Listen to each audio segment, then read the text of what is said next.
அனைவருக்கும் வணக்கம். நாம இப்ப பாக்கியலட்சுமி சீரியல்ல என்னெல்லாம் சுவாரஸ்யமான விஷயங்கள் நடக்குதுன்னு பார்க்கலாம் வாங்க. இனியாவுக்கு லெஃப்ட் அண்ட் ரைட் வாங்குற விதமா நம்ம கோபி என்ன பண்ணனா, போன் எடுக்கிற வேலையெல்லாம் வச்சுக்காத, எதுக்கு உனக்கு ஃபோனு, என்ன வேலை பண்ண போற நீ அப்படிங்கிற மாதிரி நம்ம கோபி கேட்க, உடனே இனியா அப்பா இந்த நம்பர் தான் நான் காலேஜில் கொடுத்துருக்கேன், ஏதாச்சும் அசைன்மெண்ட் வேறு ஏதாச்சும் இம்பார்ட்டண்ட் அப்படின்னா மெசேஜ் என் நம்பருக்கு தான் வரும், அது மட்டும் இல்லாமல் ஏதாச்சும் ஸ்பெஷல் கிளாஸ் அப்படின்னு சொல்ல வராங்க.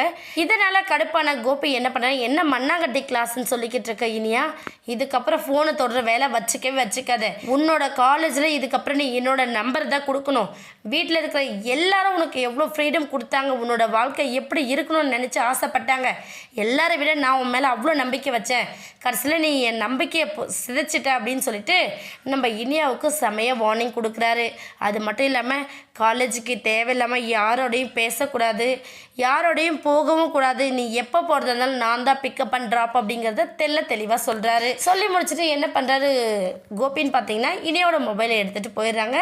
உடனே நம்ம எழில் என்ன பண்ணுறேன்னா, இனியா நீ ஒன்றும் வருத்தப்படாத, இந்த ஏஜ் அந்த மாதிரி இந்த ஏஜில் லவ் வர்றதுலாம் சாதாரணமான விஷயந்தான், ஆனால் நமக்கு எது சரியான பாதை எது தவறான பாதை அப்படிங்கிறத சூஸ் பண்ண வேண்டியது நம்மளோட பொறுப்பு, நீ செல்வியக்காவோட பையன் ஆகாஷை லவ் பண்ணிட்ட அப்படிங்கிறது என்னோட ப்ராப்ளம் இல்லை அப்படிங்கிற மாதிரி நம்ம எழில் சொல்கிறாங்க. இதை கேட்டதுமே கடுப்பான செல்லின்னு ஒரு பக்கம் என்ன பண்ண, டேய் என்னடா அட்வைஸ் பண்ணிக்கிட்டு இருக்க, நீ இனியா லவ் பண்ணதே தப்புன்னு நான் சொல்லிக்கிட்டு இருக்கேன், இதெல்லாம் செல்வியோட பையனை லவ் பண்ணுறேன்னு சொல்கிறா, அதெல்லாம் தப்பு கிடையாதா, நீ அவளுக்கு சப்போர்ட் பண்ணி பேசாத எழில், வாயை மூடிட்டு அமைதியாரு, நல்லபடியாக அட்வைஸ் பண்ணுறதை தான் பண்ணு, இல்லை அமைதியாக வாயை மூட்டு உட்காரா அப்படிங்கிற மாதிரி நம்ம செல்லின்னு சொல்கிறாங்க. சொன்னது மட்டும் இல்லாமல் இங்கே பாரு இனியா, சும்மா மோசத்துக்கெலாம் நடக்க முடியாது, அப்பா சொன்ன மாதிரி இருக்கிறதா இரு, இல்லைன்னா ஆகாஷை வெட்டி போட்டுருவோம் அப்படிங்கிற மாதிரி சொல்லிட்டு நம்ம செலின் பாட்டு போயிடுறாங்க. ஈஸ்வரியும் இனியாவை பார்த்து முறைச்சிட்டு கிளம்பி போயிடுறாங்க.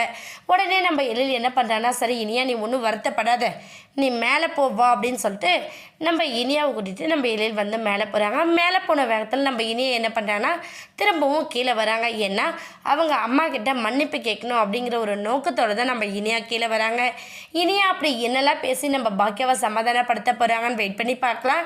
இந்த வீடியோ உங்களுக்கு பிடிச்சிருந்தா மறக்காமல் நம்ம சேனலை சப்ஸ்கிரைப் பண்ணுங்கள். தேங்க்யூ.